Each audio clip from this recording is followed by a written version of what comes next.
अस्सलामुअलैकुम ख़वातीनो हज़रात, उम्मीद करता हूँ आप सब खैरियत से हैं and welcome to another episode of एस्कियोलॉजी।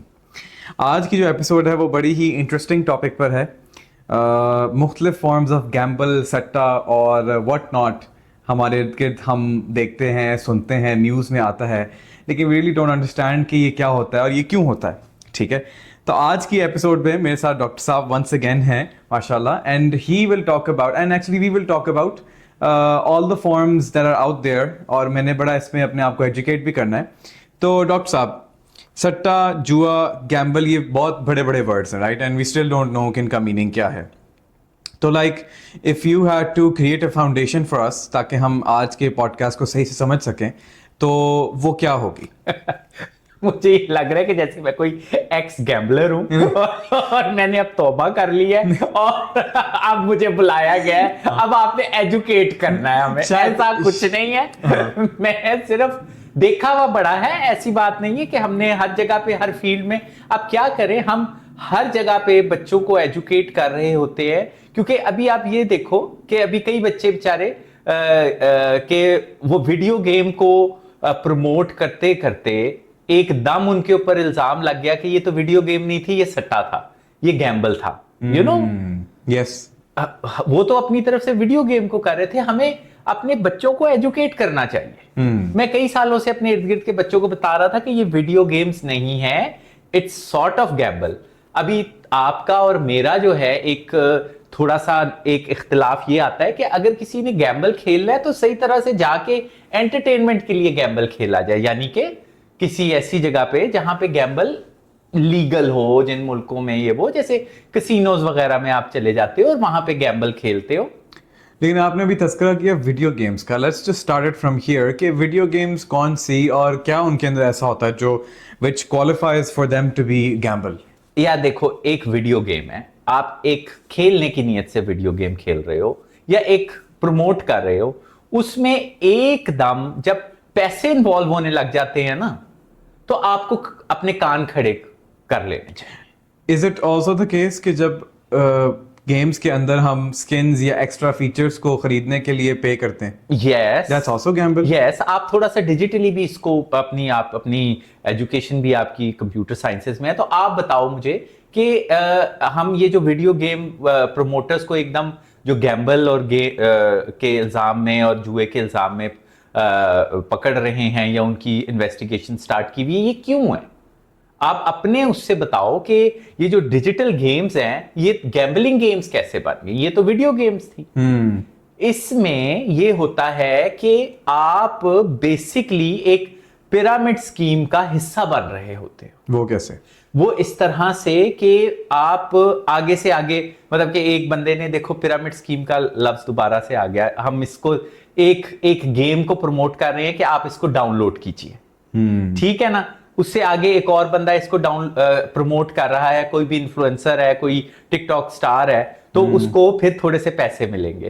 फिर आगे चल के प्रमोट कर रहा है, उससे आगे जाके वो प्रमोट कर रहे हैं, उनको फिर पैसे मिलेंगे। तो इस तरह से एक पिरामिड स्कीम बनती गई है। लेकिन बाद में ये पता चला कि वो तो एक गैम्बलिंग की गेम थी, एक गैम्बल था। यानी ये जो पूरा अमल था मल्टी लेवल मार्केटिंग का, ये गैम्बल था या उस गेम के अंदर कुछ ऐसा था जो गैम्बल था? वो गैम्बल था, वो बेसिकली आपको।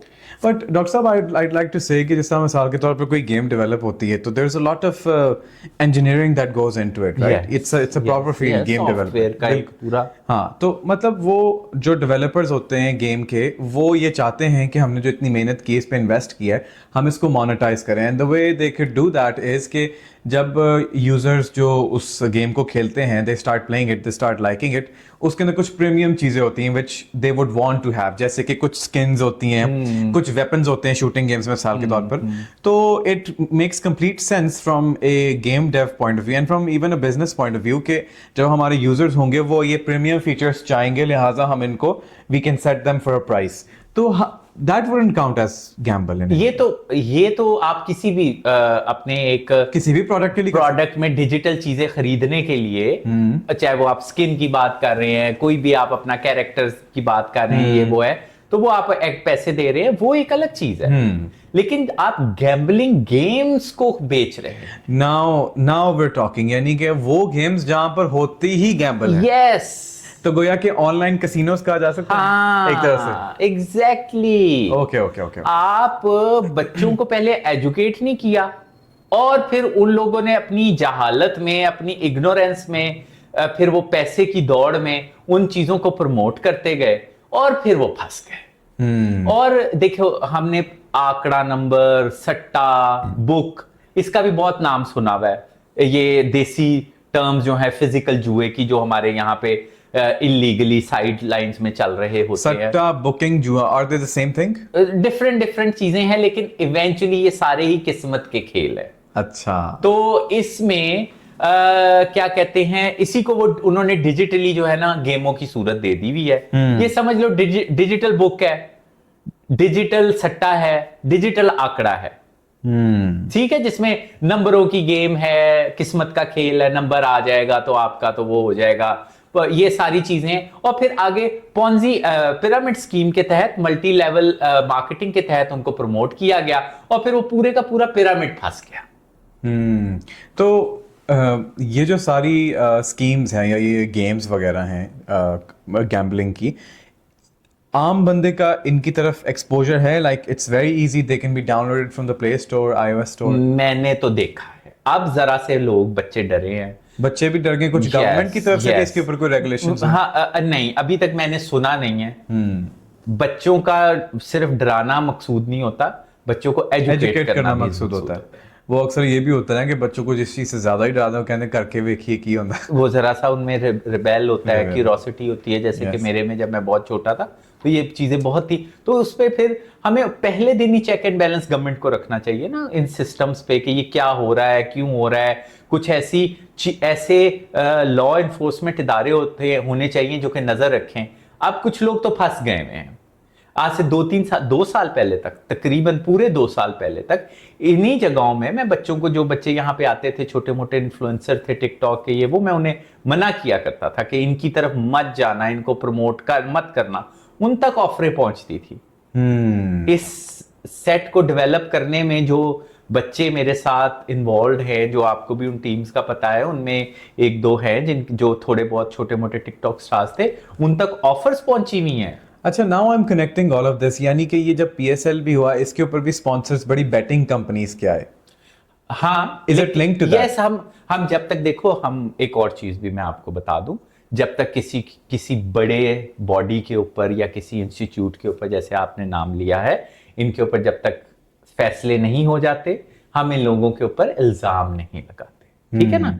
We are not the one जो के फैसले करें। ठीक है, अभी उनके ऊपर कोई इल्जाम साबित नहीं हुआ, इसीलिए ऑलवेज रिमेंबर दैट। हम लोग, हर कोई अपनी तरफ से अफसर बन जाता है, कानून पास करने लग जाता है, इल्जाम लगाने लग जाता है। यहाँ पे थोड़ा सा मैं आपको ऑन रिकॉर्ड ये भी कहूंगा कि हमने इस तरह से बड़े इदारों के नाम नहीं लेने। हमें नहीं पता कि उनके फैसले हुए हैं कि नहीं, उनके ऊपर इल्जाम आए हैं कि नहीं, उनके ऊपर ब्लेम हुआ है कि नहीं। नाम आया है, हमारा अब इससे कोई कंसर्न नहीं है, अब वो अदालत पे चला गया है केस। ठीक है, इसीलिए हमने कोई बड़े लोगों के, बड़े इंस्टीट्यूट्स के, अपने इदारों के, हमारे सारे इदारे जो है, हमारे मुल्क के इदारे हैं, हमारे लिए काबिल इज्जत है। और खासतौर पे ये जो इंटरनेशनल इदारे हैं, ये हमारे लिए काबिल इज्जत है, ये हमारी इज्जत बढ़ाते हैं, हमें रिप्रेजेंट करते हैं। कभी हम इनको रिप्रेजेंट करेंगे, कभी ये हमें रिप्रेजेंट करेंगे। तो अगर इनका कोई केस अदालत तक चला गया है या कुछ हो गया है, तो लेट देम डिसाइड। मेरा ख्याल है it's for the courts to decide. Yes, ये हम नहीं है कि हम ये कहें कि वो जुआ खेलता है या ये करता है। अभी हमने अपनी आंखों से देखा है। हाँ, और हमने अपनी एजुकेशन को भी सही करना है। यस, हमने उसको सारा कुछ करना है। अपनी जो हम लोग देख रहे थे कि एक सतही लेवल पे, एक लोकल लेवल पे हमारे तक कुछ ऐसे बच्चे थे जिनको वीडियो गेम्स वगैरह की ऑफर्स हो रही थी, तो मैंने देखी, तो मुझे ये लगा, फील आई कि ये जुआ टाइप सिचुएशन है, नंबरों की गेम का एक सिचुएशन है, आंकड़ा गेम का एक ये सिचुएशन है। तो मैंने फिर उन्हें मना कर दिया कि यार इस तक ना जाना। ये 1-1.5-2 साल पहले की बात है। ठीक है ना? उस टाइम पे ये बहुत ज्यादा इनकी प्रमोशंस हो रही थी, और ये एक पिरामिड स्कीम्स बहुत ज्यादा चली हुई थी। और फिर वो बच्चे बेचारे जो कि पहले जिनको एजुकेट नहीं किया गया वो फंस गए। बड़े इदारों के नाम भी आए, लेकिन हमें नहीं पता कि उनके कोर्ट में क्या कहां तक बात गई उनकी। और अब कोर्ट में है, हमें कंफर्टेबल हो जाना चाहिए। हम अपनी कोर्ट्स पे ट्रस्ट करते हैं, हम अपने पाकिस्तान के इदारों पे ट्रस्ट करते हैं। हमारे सारे ही इदारे हमारे लिए काम कर रहे होते हैं और हमें अब उनको डिसाइड करना चाहिए कि वो क्या फैसला करते हैं।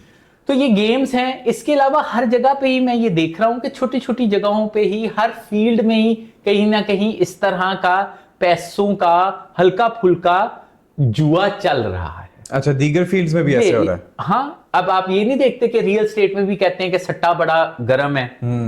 गाड़ियों के कारोबार में भी जी सट्टा बहुत गर्म है। अच्छा, this is interesting. Real estate में तो सट्टा मुझे नजर भी आता है, it makes sense to me. गाड़ियों के काम में कैसे सट्टा? आपको रियल एस्टेट के कारोबार में किस तरह से सट्टा नजर आता है? वो ऐसे है कि जब कोई रियल्टर कोई ऐसी चीज सेल करने की कोशिश करे जो कि टेंटेटिव हो, स्पेकुलेटिव हो, उसकी एग्जिस्टेंस ना हो, और वो उसकी कोई फाइल सेल कर रहा है या कोई उसका प्रॉमिस साथ अटैच कर रहा है क्लाइंट के लिए, तो दैट इज मेरा ख्याल है जुआ में ही आएगा ना? क्योंकि वो एक बार्गेन है कि जी अच्छा यहाँ से सड़क निकल गई तो ये हो जाएगा, वो हो जाएगा। ये एफ्स है ना सारे। हाँ, ये पॉन्जी स्कीम भी है। हाँ, और ये एक सट्टा भी एक है, जुआ भी है। अब जुआ कहाँ पे बहुत ज्यादा इन्वॉल्व हो जाता है। चलो आप ये कह सकते हो कि ये एक फाइल है, हमने क्योंकि हमारे पास बहुत सारे पैसे नहीं थे तो एक इंस्टॉलमेंट प्लान हमें दिया गया है। हमने इसके तहत 3 साल में या 5 साल में या 10 साल में हमारे पास एक प्लॉट होगा, हम किस्तें देते जाएंगे। वो समझ आता है। लेकिन जब वो ही कागज एक और गेम का हिस्सा बन जाता है पैसे कमाने की, फिर वो जो है ना वो प्रॉब्लम इन्वॉल्व स्टार्ट हो जाता है। So basically you're saying कि मैं एक रियल एस्टेट ऑफिसर हूँ और मैंने अपने क्लाइंट को एक 5 year इंस्टॉलमेंट प्लान पे कोई प्रॉपर्टी सेल की है and client has agreed to pay installments. अब ये जो उसकी फाइल उसको डिलीवर होनी है या हो चुकी है? होनी है। ये हो भी चुकी होती है, कुछ फाइल लेके फिर उसके ऊपर ट्रेडिंग कर रहे हैं। या समझ लें कि 1-1.5 साल का वो पीरियड गुजर गया, अब उसको उसकी फाइल मिलने वाली है, पोजीशन मिलने वाली है। तो अब इस फाइल को किस तरह से एक गैम्बलिंग के रास्ते में इस्तेमाल किया जा सकता है? अब देखो ना, ये अब एक कागज जो है जिसकी हैसियत जो है वो एक प्रिंट आउट जितनी है, 10 रुपए 50 रुपए की।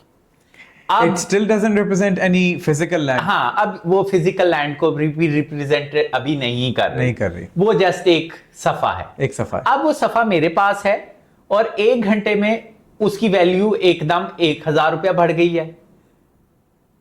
You're the client, right? जो भी मैं क्लाइंट हूं, रियल एस्टेट का बंदा हूं, मैं एक सट्टे का हिस्सा भी बता रहा हूं। Okay. कि वो एक सफा है, चाहे वो मेरे पास कहीं से भी आया है, मेरे क्लाइंट का मेरे पास रखा हुआ है, उसने कहा है कि इसको खेलो, मैंने किया है, या मैं किसी तरह भी, अब वो 1000 का हो गया, 5 मिनट में वो 10,000 गिर गया, फिर 15-20,000, और वो गेम चल रही है उस सफे की। नाम हमने उस इंस्टॉलमेंट वाले प्लान की फाइल का दिया हुआ है उसे। ओह अच्छा। या मेंबरशिप का दिया हुआ है। तो ये जो गेम की जगह है, जैसे कैसीनो में बंदा जाता है, प्रॉपर जुआ खेलता है, उसके लिए आपके पास, आपको ये देखा होगा आपने इंग्लिश फिल्मों में कि वो चिप्स होते हैं, वो पोकर चिप्स होते हैं। वो तो कैसीनो में होती ना, वो वहां की करेंसी है। लेकिन व्हाट अबाउट दीस फाइल्स? ये कहां पर जाकर, ये चिप्स हैं, ये कहां पर खेल रहे हैं? मतलब ये हमारे वो जो रियल एस्टेट के ऑफिसेस में खेला जा रहा है ना। अच्छा, यानी कि आप ये कह रहे हैं कि रियल एस्टेट ऑफिस ए में कुछ फाइल्स हैं, ऑफिस बी में कुछ फाइल्स हैं, तो वो आपस में जब बेट करें कि अच्छा ये वाली फाइल जो है, ये हुन एट दैट रेट बढ़ जाएगा, हुन कट जाएगा, ऑन नथिंग ना। अब आप जब कैसीनो जाते हो, हम थोड़ा सा, मेरा एक्सपोजर ज्यादा है, पोकर पार्टी पे जाते हो तो वो एक पत्ता होता है ना। नहीं, लेकिन as for the casino and whatever happens inside, वो तो मैंने भी मूवीज में देखा है, थोड़ी सी हमने गेम्स भी खेली हुई है, जैसे वो फेसबुक में वो पोकर प्लेस होती थी, वो बड़ी फेमस तो अब वो एक सफा है। लेकिन वो कार्ड गेम के साथ वो चिप्स का एक्सचेंज होता है ना, यहाँ पर कौन सी गेम है? अब देखो ना, वो चिप्स जो है वो मनी को रिप्रेजेंट कर रही है, and card is the game that decides who gets the money. हाँ, तो वो गेम जो है वो चल रही है उन चिप्स के ऊपर, उस सफे के ऊपर। सही है। नाम हमने प्लॉट का रखा हुआ है कि वो इंस्टॉलमेंट वाला वो फाइल है। हम खुल के नहीं खेल रहे ना। ओके, आप समझ रहे हो ना? ओके। कि अब हम जो हैं जी पोकर टेबल पे बैठे हैं, कैसीनो में बैठे हैं, हम अब नंबरों की और किस्मत की गेम खेलने लगे और हम पत्तों पे खेल रहे हैं और मजे आ रहे हैं और चस्के और जो एक adrenaline rush in entertainment industry से हमें मिलता है, वो हमें कैसीनोज में भी मिलता है ना, एंजॉयमेंट वाला। Yes. और हम चिप्स फेंक रहे हैं तो कभी वो किसी और को सारे चिप्स चले जाते हैं, कभी हमें चले जाते हैं, हम मजीद पैसे मंगा रहे हैं, कभी सब कुछ लुटा के जा रहे हैं, यू नो इट इज ये एक बड़ी थ्रिलिंग रोलर कोस्टर। हाँ, इसी का जो चस्का है, Yes. इसीलिए तो ये फिर आपको एड्रेनलिन रशेस की आदत पड़ जाती है, Yes. यू नो फिर आप डेली बेसिस पे चस्का लेने लग जाते हैं। एंटरटेनमेंट से स्टार्ट होता है और वो फिर आप इतना आपको चस्का चढ़ जाता है नशे की हद तक कि आप वो खेल रहे हैं और खुल के खेल रहे हैं ना भाई, कैसीनो आए हुए हैं, वो एक अलग बात है, इसकी आदत पड़ जाती है, आप अपनी अच्छे एसेट्स को भी इस पे लगा देते हैं और लुट जाते हैं, वो एक अलग गेम है।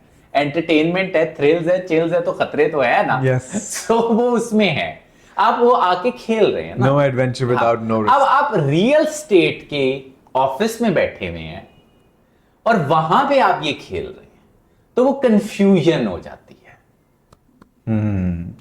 Even though I understand how the mechanics of gambling works, जिस तरह कैसीनो में होता है वैसे ही रियल एस्टेट ऑफिस में हो रहा है। Yes. But it still doesn't make sense to me कि how can a real estate officer say about a certain file कि जी इसका रेट आज इतना बढ़ गया। On what grounds is he saying that? समझ लें कि एक प्लॉट है जो कि पहले उसको मेन रोड नहीं लग रही थी, अब जी हुकूमत ने कह दिया कि यहाँ से मेन रोड हम काट रहे हैं, तो ऐसे में तो उसका कहना ये बनता है कि जी इसकी प्राइस अप्रिशिएट कर हाँ। लेकिन अभी ऐसा नहीं कुछ हुआ। कुछ नहीं हुआ, वो जमीन भी नहीं है ना, वो लैंड भी नहीं है, कुछ भी नहीं है। यानी कि आप लोग जरा समझे कि ये किस लेवल का जुआ है कि मजेदार है। In the first place. मैं अप्रिशिएट नहीं कर रहा, मैं एनकरेज नहीं कर रहा, बड़ा मजेदार है यार ये तो कि- बड़ी ये तो कोई ऐसा लगता है मूवी चल रही चार है। कंटेनर्स रख के भी ये स्टार्ट हो जाता है और इतना पैसा होता है, इतना पैसा थैले भर भर के। तो डॉक्टर साहब, डू यू थिंक कि ये जो गैम्बलिंग को सस्टेन करने वाली एक सिफ्त होती है वो रियल एस्टेट ऑफिसर के अंदर लोगों का ट्रस्ट होती है? मुझे समझ नहीं आया आपका कोई क्वेश्चन क्या है? यानी मेरी बात सुने, जो रियल एस्टेट ऑफिसर क्या है उसने बोली लगाई जी आज के आज इस फलानी फाइल का रेट यहाँ चला गया, ठीक है, तो ये जो उसकी बात में अथॉरिटी आई है, राइट, वो उसके उस ऑफिस में रेप्यूट की वजह से आई है। मैं अब आपको बताता हूं। एक जो होता है ना जुआ खिलाने वाले कुछ लोग होते हैं, जुआ खिलाने जुए को इनेबल करने वाले अंदर की खबर देने वाले। ये अंदर की खबर हाँ, कोई मेड अप तो नहीं यार ये बड़ा मजेदार चीज है। I really want you to break this. आपको भी मैंने खुद कभी भी इन चीजों में इन्वॉल्व नहीं रहा, बल्कि मैं जहां जहां गया, मैं देखो यार समटाइम्स मैं ना कुछ बहुत गरीब बच्चे होते हैं वहां पे, मैं ना मेरा बहुत जगहों पे ये होता है कि हम दोनों बहुत प्रिविलेज्ड हैं यार, हम बहुत ब्लेस्ड हैं। जब आप ये वैसे अक्सर कहते हैं, आप बड़ा इस पे ना, हाँ, जब तुम्हारे जैसा बंदा खेल रहा होगा ना तो शायद मैं उसे चपेट भी मार दूं, लेकिन जब एक बहुत गरीब बच्चा, या तो मैं फिर उसे ले जाऊं अपने साथ, उसकी जिम्मेदारी लूं, उसको लीडर बनाऊं, उसको एजुकेट करूं, उसका जो भी मसले मसाइल है उसको हल करूं, वो मैं कर नहीं सकता।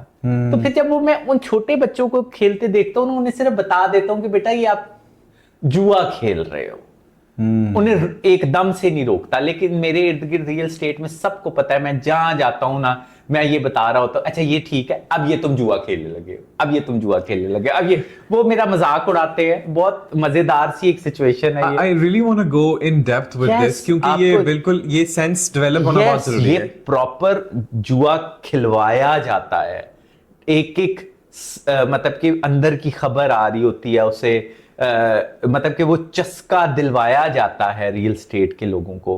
फिर उसके बाद रियल स्टेट की कोई भी प्रोजेक्ट जो है वो स्टार्ट होता है। It's such a tragedy.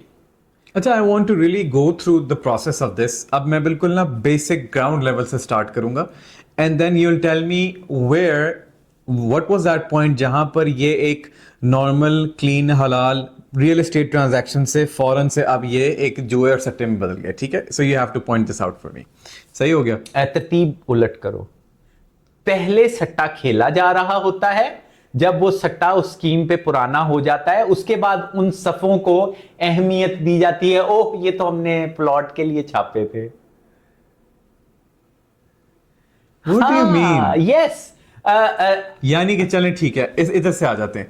There's a group of people who want to play, who want to gamble and they enable gambling, ठीक है? Yes, yes. और ये अमूमन मालदार लोग होते हैं, ऑफ कोर्स, ठीक है, तभी उनके पास वो उन्हीं के power- पास लोग पैसे भी लेके आएंगे, ठीक है। वो जिस तरह से आप फिल्मों में देखते हो ना कि कहीं बड़ी गैम्बल टेबल लगने लगी है, पोकर टेबल लगने लगी है, तो अनाउंसमेंट होती है, बड़े बड़े गैम्बलर्स आते हैं और वो अपने पासे लेके आते हैं और अपनी चालें लेके आते हैं और टेबल पे पैसे एक बंदा ऑर्गेनाइज कर रहा होता है, और ये बिल्कुल इसी तरह ही होता है। आपने कुछ जगहों पे ये भी सुना होगा, आप भी माशाल्लाह इधर ही इन्हीं एरियाज में रहते हो, यांगो अभी आपका तजर्बा नहीं है इतना ज्यादा, लेकिन आप ये सुनते होगे कि एक सोसाइटी का वजूद ही नहीं था और हमने पैसे लगा दिए। How did this happen? हाँ, आप कैसे लगा सकते हैं? एक सोसाइटी का वजूद ही नहीं है। बट ये तो सिंपल यही मामला नहीं है कि कुछ अफराद इकट्ठे हुए, उन्होंने फाइलें बेचना शुरू कर दी for land that didn't exist. ये तो बस पॉन्जी स्कीम नहीं। Where does gamble come into all? ये वो गैम्बल खेलने के लिए उन्होंने अरेंजमेंट की थी और अनाउंसमेंट की थी कि आए, पैसे लेके आए और हम सट्टा खेलते हैं। ओके, सो और उसके ऊपर बोर्ड के ऊपर सोसाइटी का नाम लगा दिया। ठीक है, नाउ इट मेक सेंस। यानी कि ये जो कुछ रियल एस्टेट ऑफिसर्स इकट्ठे हुए हैं, इन्होंने लोगों को उनके पैसों को एंगेज ही इसलिए किया था ताकि इस पैसे की बुनियाद पे सट्टा खेला जाए। यस, उसका रियल एस्टेट से कोई ताल्लुक ही नहीं था। Okay, and then when the जुआ एंड गैम्बल इज डन, वो चले जाते हैं और वहां पे कुछ भी नहीं होता एंड पीपल्स मनी। और ज्यादातर लोगों को पता होता है कि वो वहां पे क्यों इकट्ठे हुए थे। कुछ मासूमीन जो हैं वो बीच में फंस जाते हैं, जिसकी वजह से थोड़ा case So you're saying that most of the people that actually give their money, they know कि अब यहाँ पर यही, of course, and they're also a part in that entire thing, क्योंकि उनको भी एक लालच होती है कि चलो यार हमारा भी ये जो 1 लाख है 50 लाख और फिर कुछ यंग बच्चे जुए में इसलिए भी फंसते हैं क्योंकि वो जैक लगाना चाह रहे होते हैं यार, बस कोई ना 1-1.5 महीने में यार कुछ। यस, वो फिर गिरते भी उतना ही ज्यादा है वो बेचारे। कई लोगों के अब ये उसी तरह है जिस तरह मैं थोड़ा बहुत, क्योंकि मीडिया में भी रहा हूँ, शोबिज में भी रहा हूँ, वहां का भी एक अनसक्सेसफुल सा एक जूनियर आर्टिस्ट रहा हूं, तो मुझे आइडिया है ना कि कई लाखों बच्चे आते हैं, उनमें से 2-3 कामयाब होते हैं, सुपर हिट होते हैं, जिनकी फिल्में हिट होती हैं, जो ब्लॉकबस्टर स्टार्स मिलते हैं। बाकियों का बड़ा बुरा हाल होता है। What happens to them? वही जिंदगियां खराब। मैंने कई लड़के लड़कियों को बेचारों को 20-20 साल स्ट्रगल करते हुए देखा है। हम उन 3-4 को जेहन में रख के उनकी ब्लॉकबस्टर हिट को हम अपनी जिंदगियों को खराब नहीं कर सकते। तो वहां पे जुए में भी यही हो रहा होता है कि अब इतने सारे बच्चे जो हैं वो सिर्फ और सिर्फ वो देख रहे होते हैं, यार उसने एक दिन में 10 करोड़ रुपया कमा लिया। वो अपने भी पैसे, लोगों के भी पैसे, पता नहीं कहां से इकट्ठे करके थोड़े से लाते हैं और वो गैम्बल पे, और बहुत रुलते हैं वहां पे बच्चे। It's a very sad and scary story actually कि आप इमेजिन करें कि किसी शख्स का कुल ही 1 लाख या जितना भी उसका सेटअप है, वो उसका एक साइजेबल चंक इधर ले आता है। और What's gonna happen with them? देखो, मैं ये समझता हूं कि ये अगर देखो मेरे और आपके दोनों में एक कुछ पर्सनल चॉइसेस के नजरियाती इख्तलाफात हैं कि आप ये समझते हो कि एक चीज को, पर्सनल चॉइस की चीज को रोक देना चाहिए या ये वो है। मैं ये समझता हूं कि एक पर्सनल चॉइस को आप ना रोकें, आपने जरूर जाना है। तो आपने अगर जुआ खेला, मैं ये प्रमोट नहीं कर रहा, मैं कुछ नहीं कर रहा, आप जहां पे एक्चुअली खुल के जुआ हो रहा है, जैसे कि कैसीनोज वगैरह में, वहां जाके चस्का लें। बड़े चिल्स एंड थ्रिल्स और बड़ा मजा आता है वहां पे। ऊपर नीचे आप रातों में हो रहे होते हैं, लेकिन उसके बाद आप फिर मंडे को काम पे जाएं। आप अपनी काम वाली जगह को कैसीनो ना बनाएं। अगर आपने कैसीनो का काम मैं नहीं कुछ कह रहा, तो आप कैसीनो खोल लेना। आप रियल एस्टेट के काम में कैसीनो क्यों खोल रहे हैं? आप जाएं लास वेगस जाएं, थाईलैंड मीनिंग जाएं, यानी ये कि वो। दीगर प्रोफेशंस में, इंडस्ट्रीज में ये काम क्यों हो रहा है? किचड़ मिचड़ ना करें, कंफ्यूजन्स क्रिएट ना करें। अगर आप रियल स्टेट के लिए किसी मासूम बंदे से पैसे ले रहे हैं तो उसे रियल स्टेट में ही लगाएं, उसे एकदम इस धंधे में ना इन्वॉल्व करें। अच्छा, ये वाला जो पूरा now it does make sense कि किस तरह से ये होता है एनेबल। ये गाड़ियों में भी होता है? गाड़ियों में कैसे हो सकता है? अच्छा, आपने ऑन का वर्ड सुना हुआ होगा कि ऑन है।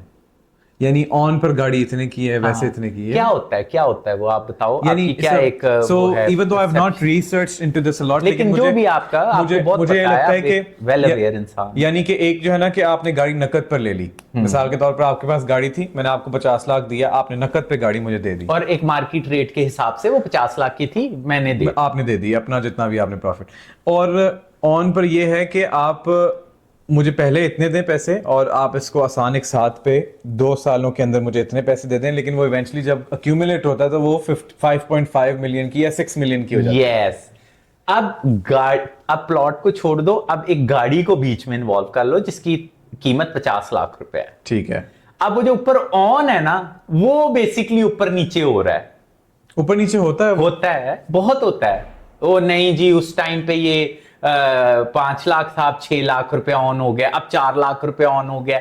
अब वो जो गाड़ी के 50 के को फसाड बना के वो जो ऑन के को ऊपर नीचे और आगे पीछे और ये वो कर रहे हैं, वो सट्टा खेला जा रहा है। अच्छा, यानी कि at the time of buying that car और साइनिंग दैट कॉन्ट्रैक्ट वो 5 मिलियन पर बात तय नहीं हुई थी? समटाइम्स वो गाड़ी होती भी नहीं, मतलब कि वो मौजूद ही नहीं होती, वो सिर्फ ऑन पे खेला जा रहा होता है। अब एक गाड़ियों का कारोबार करने वाले आप हो, ठीक है ना, आपके पास 10 गाड़ियां आई हैं, आपने मुझे कॉल की है कि एक गाड़ी मेरे पास पड़ी हुई है, आपके पास मेरे थोड़े से पैसे पड़े हुए हैं या कोई नई मेरी पुरानी गाड़ी आपके पास पड़ी हुई है, और आपने मुझे कहा कि एक गाड़ी आई है, उसका ऑन बड़ा कम है, अभी मुमकिन है कि 3 दिन बाद वो ऑन बढ़ जाएगा, मैं आपके लिए ले लूं। ना वो मेरे पास गाड़ी आई है, ना मैंने वो यूज की है, ना आपने बेची है, ना हमने कोई टैक्सेस पे किए हैं, ना कोई ट्रांसफर की है, और वो ऑन पे खेला जा रहा है।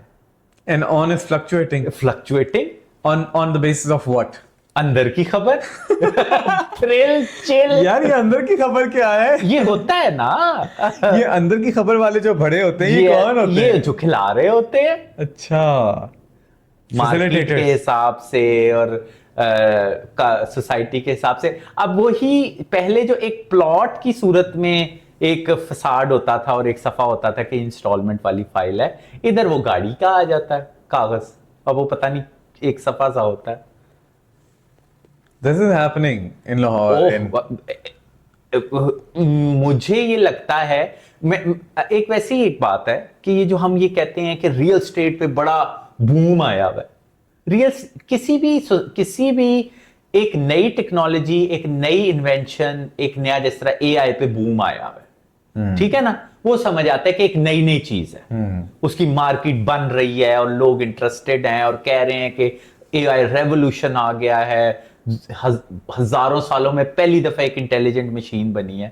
रियल स्टेट पे बूम कैसे आ सकता है? एक हजारों साल पुरानी एक इंस्टीट्यूशन है, एक बिजनेस है, एक एंटरप्रेन्योरशिप है, उसमें बूम कैसे आ सकता है? And land has always been an integral part of human उसकी तो beings. एक ऑर्गेनिक ग्रोथ ही होगी ना, कि 10 साल में, 5 साल में, जिस तरह हम जिन लाहौर के एरियाज में रहते हैं, हम कहीं ना कहीं मैंने और आपके पेरेंट्स ने अच्छे फैसले कर लिए, ऐसी जगहों पे देखा कि ओके फाइन, लाहौर इस तरफ बढ़ रहा है तो हम इस तरफ ले लेते हैं, यहाँ पे नई यूनिवर्सिटीज, कॉलेजेस और हॉस्पिटल्स आ रहे हैं। हमने ये देखा, मैंने अपने आज से 20-25 साल पहले ये देखा कि इधर सारा कुछ हो रहा है, उस वक्त नहीं हो रहा था लेकिन मास्टर प्लान का हिस्सा था, तो हमने वहां पे चीजें ले ली। अब हम अच्छी जगह पे आ चुके हुए हैं, हमने अगर एज ए रियल स्टेट होते तो हमने वो भी अच्छा फैसला होता कि हमने वहां पे उस जगह की चीजों को में इन्वेस्टमेंट करके आगे बेची, ये है रियल स्टेट। तो की ही बनती है ना। उससे आगे कोई नई एक सोसाइटी बनी, वहां पे हमने प्लॉट ले लिए, या एक हमने अपने बच्चे के नाम का खरीद लिया, या हमने देख लिया कि यहाँ पे एयरपोर्ट आने वाला है, यहाँ पे ये वाला रोड गुजरने वाला है, यहाँ पे मास्टर प्लान में ये वाला हिस्सा बना हुआ है, एलडीए का जो मास्टर प्लान है, ये रियल स्टेट होता है। फिर आप कोई माइग्रेट करके आ रहा है किसी जगह पे, तो वहां पे हमने चीजें बेचनी शुरू कर दी। कहीं कॉलेजेस, यूनिवर्सिटीज, हॉस्पिटल्स बने तो उसके इर्द गिर्द की प्रॉपर्टी जो है वो जरा ज्यादा हो जाती है। कोई इंफ्रास्ट्रक्चर कहीं का तबाह हो जाता है, खुदा ना खास्ता सैलाब से, या वॉर टोन एरियाज भी हमारी दुनिया में ऐसे है, तो वहां का रियल स्टेट खत्म हो जाता है क्योंकि वहां पे स्कोप नहीं रहता। रियल स्टेट का बिजनेस तो ये है, आप किसी को कंस्ट्रक्ट करके दे देते हैं, किसी को रेंट पे दे देते हैं, किसी लैंड को का अच्छा इस्तेमाल ले लेते करके हैं, उसको प्रोडक्टिव बना लेते हैं, आगे उसको रेंट पे चढ़ा देते हैं। रियल स्टेट हमने तो यही देखा था, गाड़ियों की खरीदो फरोख्त भी यही देखी थी। यानी आपको पीछे से गाड़ी आपने खरीदी, थोड़े से मुनाफे पे बेच दी। एज एन इन्वेस्टर भी यही होता था कि एक बंदा है जो गाड़ियों का कारोबार करता है, उसे हमने कहा कि 3 गाड़ियां हमारे नाम ट्रांसफर कर दो, लेकिन रखो अपने पास ही, अपने शोरूम पे, और इनको अच्छे कीमत पे बेच देना, अपना कमीशन रख लो। दोनों तरफ मैं बात करता हूं कि जब हम एज अ इन्वेस्टर या एज अ क्लाइंट जाएं और या हम किसी की इन्वेस्टमेंट कराएं, रियल स्टेट का काम बड़ा मुश्किल काम है। मैंने कंस्ट्रक्शंस का मुझे एक्सपीरियंस है ना। मुश्किल कंस्ट्रक्शन है या इसकी खरीदो फरोख्त भी हर एक को राजी करके ला रहे हैं। देखें ये प्लॉट है, अब ये हो जाएगा, ये देखें मास्टर प्लान है। एक प्रॉपर आपको एजुकेशन लेनी पड़ती है, तजर्बा होना पड़ता है आपको। लाहौर में मैं पिछले 35 साल से रह रहा हूं, तो थोड़ी बहुत, और गलियों सड़कों पे फिर रहा हूं, तो थोड़ी बहुत मुझे नब्ज पता है लाहौर की कि किस तरफ जा रही है। कुछ लोग हैं जिनके साथ मैं इन्वॉल्व हूं, उठता बैठता हूं, तो थोड़ा बहुत मुझे पता चल जाता है। ये है रियल स्टेट का बिजनेस। ये जो बूम आ जाते हैं एकदम, लोगों के पास 10-10 करोड़ रुपए की गाड़ी आ जाती है, ये नहीं समझ आता।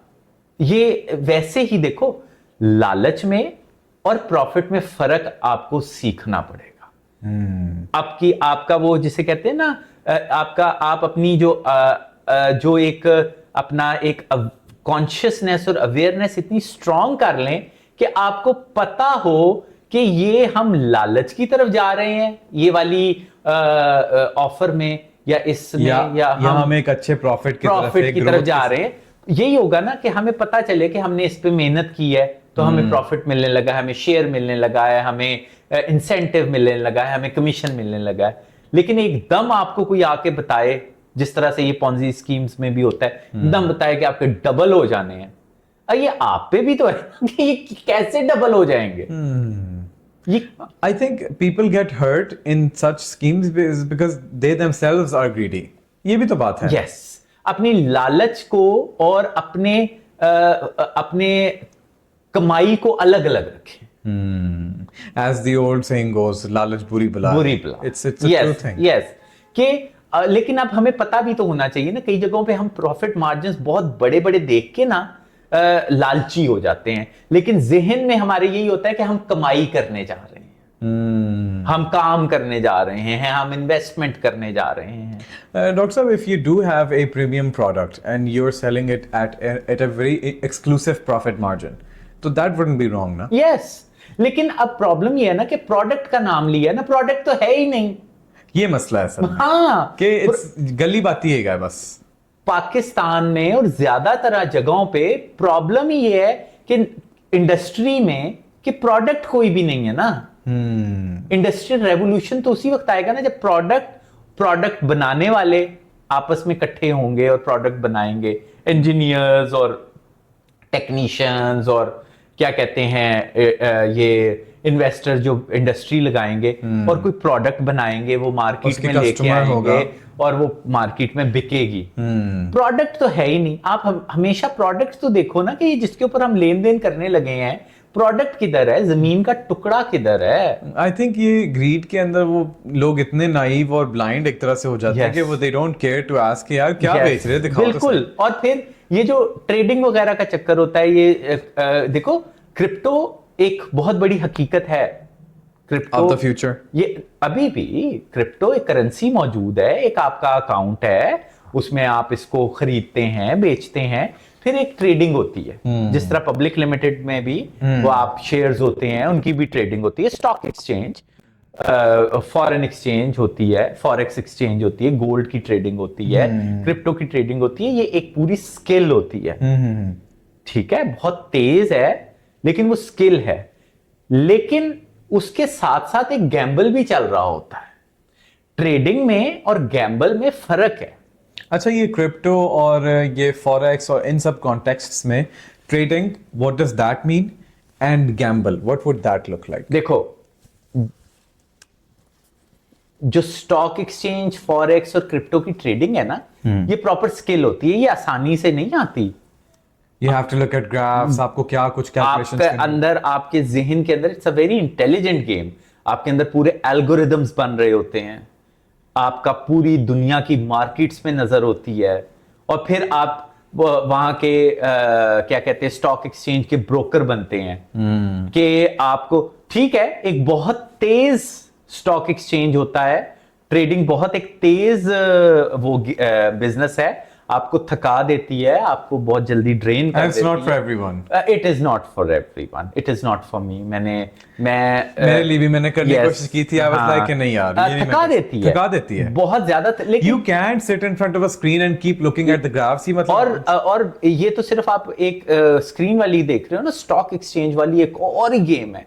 कुछ लोग होते हैं जो इसके लिए बने होते हैं, वो ड्रेन बहुत जल्दी हो जाते हैं, Wolf of the Wall Street। Yes, थक बहुत जल्दी जाते हैं, वो सब कुछ है, लेकिन वो एक प्रॉपर स्टॉक एक्सचेंज जो है ना, वो प्रॉपर एक स्किल है। साल 20-20 साल, 30-30 साल से लोग नजर रखते हैं कि अब ये वाला स्टॉक गिरने वाला है, ये उठने वाला है, अब इधर लगा देते हैं, इधर से निकाल लेते हैं, ये वो है, ये प्रॉपर एक तेज है, इसीलिए हम जैसे लोग नहीं कर पाए, लेकिन वो एक है।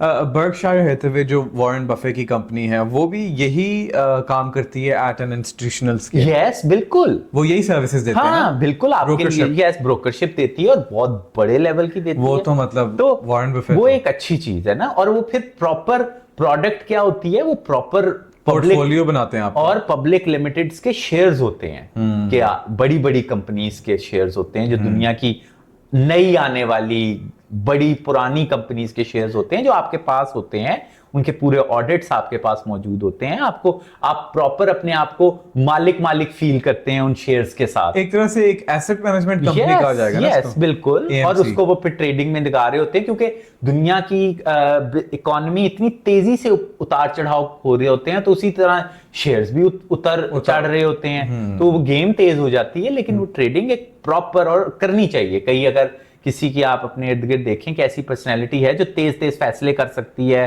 एल्गोरिदम्स को, पैटर्न्स को फील कर सकती है, ग्राफ्स के, तो उन्हें करनी चाहिए।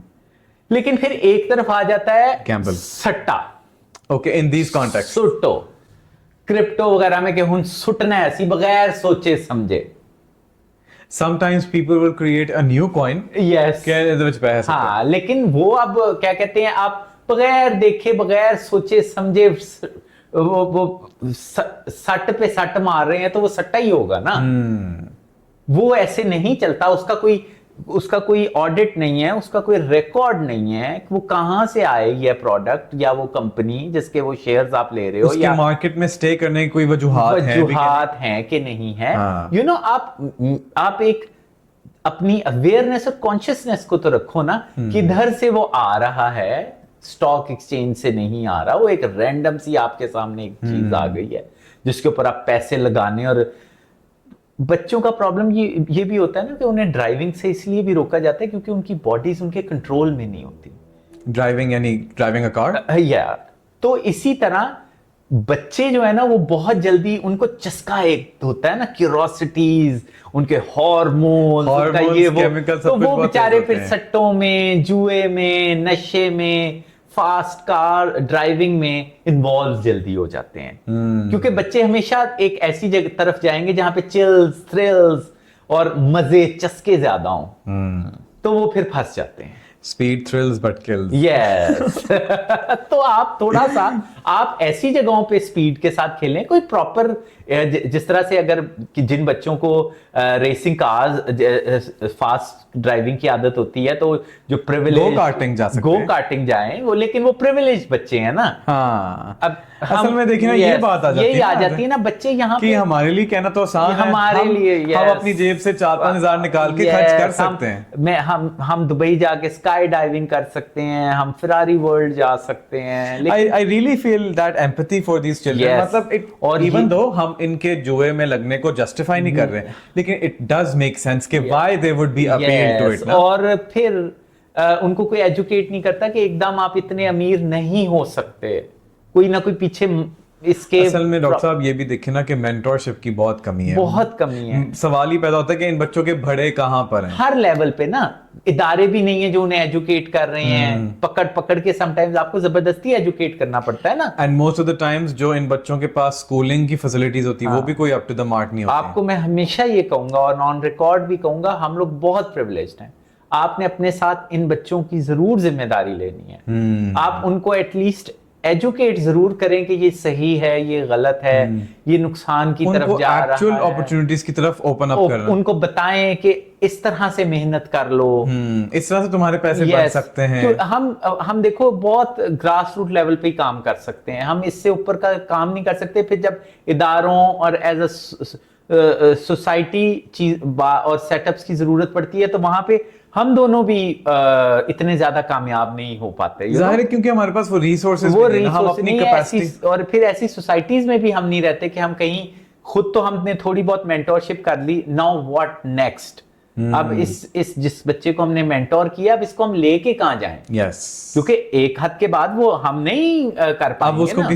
किसी वो क्या कहेंगे, किसी इंस्टीट्यूशन में जाना होगा जहां पर वो अपनी इन चीजों को अप्लाई कर सके। एग्जैक्टली वो हम नहीं कर सकते। हमारे पास पूरा इकोसिस्टम नहीं है ना, हम तो बस अपनी इंटेलेक्ट से या अपने एक्सपीरियंस से जो उसको समझा सकते हैं। मैं सिर्फ यही कहता हूं कि हम थोड़े बहुत प्रिविलेज्ड हैं, तो हम अपने लेवल पे जरूर कर लें, कोई नहीं, लेट्स सी क्या होता है। बहुत ज्यादा कामयाब होने की कोशिश ना करो, बहुत ज्यादा अपनी तरफ से कोई वो मतलब कि कोई ऐसा जाइंट बनने की कोशिश ना करो जिसके साथ लोग कहें कि बड़ा जबरदस्त है। बस अपनी थोड़ी सी जिम्मेदारी जरूर पूरी किया। मेरा ख्याल है हमारी अपनी कॉन्शियंस को सही रखने के लिए ये भी बहुत अच्छी एग्जैक्टली जैसे मैं आपको हमेशा कहता हूं कि अपने साथ किसी ना किसी को एजुकेट कर दिया, फैसिलिटेट कर दिया, किसी को मेहनत करा दी, किसी को यहाँ पे आप किसी को दिहाड़ी सही टाइम पे सही वक्त पे दे दो, तो यही भी बहुत है। हम यही कर सकते हैं और यही करना चाहिए और यही करते रहना चाहिए। बहुत ज्यादा अजमत और ग्रेटनेस को परसू नहीं करना चाहिए। ग्रेटनेस होनी होगी तो होगी, नहीं होनी होगी तो नहीं होगी। आप बस अपने ज़मीर को हाजिर नाजिर जान के अकेले बैठे हुए हैं। अब हम रिकॉर्डिंग्स में कर रहे हैं, तो ये अकाउंटेबिलिटी का एक तरीका है हमारा कि लेट्स सी हमारा फ्यूचर कहाँ पे है, कितने हम कामयाब होते हैं, नाकाम होते हैं, फेल होते हैं, लेकिन हमारे पे एक प्रेशर रहेगा कि हमने ये ऑन रिकॉर्ड कहा हुआ है और यूट्यूब पे डाला हुआ है। हाँ, मेरा ख्याल है कि टेक अवे यही है कि बच्चे जो हमारे इर्द गिर्द जो अभी लर्निंग स्टेज में हैं, उनको हम भी जो हमारी ऑडियंस में थोड़े से ज़्यादा उम्र वाले हैं, तजर्बे वाले हैं, वो उनकी जिम्मेदारी लें, अपनी अपनी कैपेसिटीज़ में उनको एजुकेट करें और हम एक सस्टेनेबल एक मेहनत का माहौल बनाकर जो है ना बच्चों को सही तरफ लगाएं जिससे उनका कुछ बने भी। Yes. देखें ना, और देखें it actually doesn't take a lot of time. 2-3 सालों में बंदा अगर मेहनत कर रहा हो तो कुछ बन जाता है, उसका बिल्ड हो जाता है।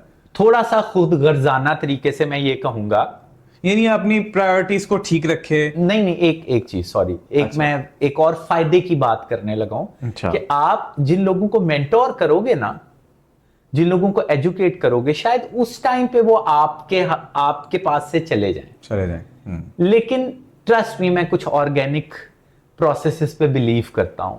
जब आपको जरूरत होगी ना, वो वापस जरूर आएंगे, और वो जो आपने उनके साथ अच्छा किया हुआ होगा ना, वो जरूर जब आपको जरूरत होगी ना, उनमें से कोई ना कोई आपके आसपास मौजूद होगा। They would want to give it back to you. Yes, ऐसा कभी नहीं होता। आपकी टीम ही अच्छी बन जाएगी। वो बंदा शायद आपसे तंग आके कि आपने उसे एजुकेट कर रहे हैं, आप उसको किसी सही तरफ लाना चाह रहे हैं, ये वो है, वो शायद आपसे के पास से उठ के चला जाए। लेकिन अब 10 साल बाद, 15 साल बाद, अब मैं तो उस एज ग्रुप में हूं कि जब मुझे 25 साल पुराने लोग भी मिलते हैं, मुझे 35 साल पुराने लोग भी मिलते हैं, तो उनमें से कुछ अच्छे लोग दोबारा आते हैं। यानी कि आप ये इसका तस्करा एक Yes. तरगीब के तौर पे कर रहे हैं कि जो एक्सपीरियंस लोग हैं Yes. who have that reluctance Yes. to Yes. mentor somebody, उनको ये दिलासा दिलाना कि इसमें तुम्हारा भी इवेंचुअली फायदा होगा। फिर एक होती है legacy for your next generation. मैं अभी भी राइट नाउ कुछ ऐसे लोगों से काफी इज्जत कमाता हूं जिनको मेरे माँ बाप या दादा ने मेरे उनके साथ भलाई की हुई है। आप समझ रहे हो ना? ये नहीं है कि वो कोई मुझे पैसे दे रहे हैं या मुझे हेल्प कर रहे हैं, कोई फिजिकल या फाइनेंशियल, ऐसी बात नहीं है। कभी कभार आपके डीएम्स में कोई ना कोई ऐसा मैसेज आ जाता है, बड़ा आप एज के कुछ किसी और हिस्से में हो, मैं किसी और हिस्से में हूं, Yes, yes. तो ये मुझे बड़ा खुशी देता है। हाँ, तो वैसे इस पे एक बात ये नहीं कही जा सकती कि वो जो अच्छाई और नेकी वो तो आपके वालिदैन ने की, तो उसका एक जो रिवॉर्ड है वो आप क्यों हमें भी मिल रहा है, और वो कहीं ना कहीं फिजिकली भी मिल जाएगा, फाइनेंशियली भी मिल जाएगा। अच्छा। ऐसी बात नहीं होती सही कि आपको, मैं ये कोई ग्रेटनेस की बात नहीं कर और रहा। ये इसको कबूल करना चाहिए। यस, कबूल करना चाहिए। मुझे तो बड़ा अच्छा लगता है। अगर मैं अपने माँ बाप का और अपने दादा का थोड़ा बहुत बताऊं तो मेरे अंदर थोड़ी बहुत मेंटरशिप जो है ना अपने माँ बाप की तरफ से भी आई हुई है। तो अब कभी कभी अगर कोई मुझसे आंटी जी के बारे में पूछता है, मेरी अम्मी के बारे में पूछता है कि उन्होंने मुझे मैथ पढ़ाया था। बाय द वे मेरी अम्मी मैथ में बहुत अच्छी थी, अच्छा, अलजेब्रा, ज्योमेट्री वगैरह में। नाइस। तो उन्होंने बहुत से लोगों को गांव में पढ़ाया। ये इन्होंने हवाला इसलिए दी क्योंकि मैं मैथ्स हाँ, तो वो जो है ना वो आर्ट में बहुत अच्छी थी। वैसे ही वो मेरे अम्मी अब्बू दोनों ही गांव में एजुकेशन को बहुत ज्यादा सपोर्ट करते थे। नहीं, वेरी गुड। तो वो आज भी अम्मी अब्बू, मेरे अब्बा तो है ही नहीं, अम्मी भी बहुत बूढ़ी हो चुकी हुई है, तो वो जब कभी गांव जाता हूँ ये वो है, तो वो एक अच्छा सा एक मैसेज मिलता है मुझे, तो वो बड़ी अच्छी फीलिंग देता है हमको। तो यानी कि जो एक्सपीरियंस लोग हैं वो अपनी एक लेगेसी भी बनाए। यस, करना पड़ेगा आपको, अदरवाइज आप का बुढ़ापा अच्छा नहीं होगा। तो डॉक्टर साहब, आई थिंक हम इस पॉडकास्ट के मैसेज को 2 डिफरेंट ऑडियंसेस के लिए डिवाइड करते हैं। पहले हम मुखातिब हैं उन एक्सपीरियंस्ड एजुकेटेड हजरात से, ख़वातीन से, जो कि अपने तजर्बे के ज़रिए से यंग वंस को मेंटोर कर सकते हैं, उनको प्रॉपर पाथवे दे सकते हैं जिसकी उनको बहुत ज़्यादा कमी है। And as for those aspiring young ladies and gents, हम उनको ये कहें कि anything that is coming fast, ठीक है, 25 दिन में पैसे डबल, या ये हो जाएगा, just be reluctant to that कि ये ठीक नहीं हो सकता। अच्छा, हो ही नहीं सकता ना, हो ही नहीं सकता। और फिर आपकी भी अपनी भी समझ बूझ है ना। अगर कोई आपको इतनी जल्दी फायदा देने लगा है तो उसे मांग लो, रिकॉर्ड मांगो। हाँ, कि भाई कैसे होने लगा है फायदा, कागज तो प्रोवाइड करो ना। यस, आप लोगों को पूरा इस बात का हक है कि if somebody comes to you and he is pitching something, तो आप उससे कहो कि ठीक है यार, मैं भी पैसे बनाना चाहता हूँ, it's a very good thing, बताओ भाई ये कैसे होगा। क्योंकि आप उसको अपने पैसे दे रहे हैं या अपना टाइम दे रहे हैं, कुछ वैल्यू एक्सचेंज हो रहा है ना, उसको भी आपसे फायदा हो रहा है, तो आपका ये हक है कि आप उससे पूछो कि अच्छा भाई ये कहाँ पर है चीज, ये कैसे बिकेगी, क्या आपका साइकिल है। एंड अगर वो इस दौरान चिड़चिड़ा हो जाए, yes. या वो कहे कि आप क्यों इतनी सवाल कर रहे हैं, रन द अदर वे, ठीक है, हम बस यही कहेंगे।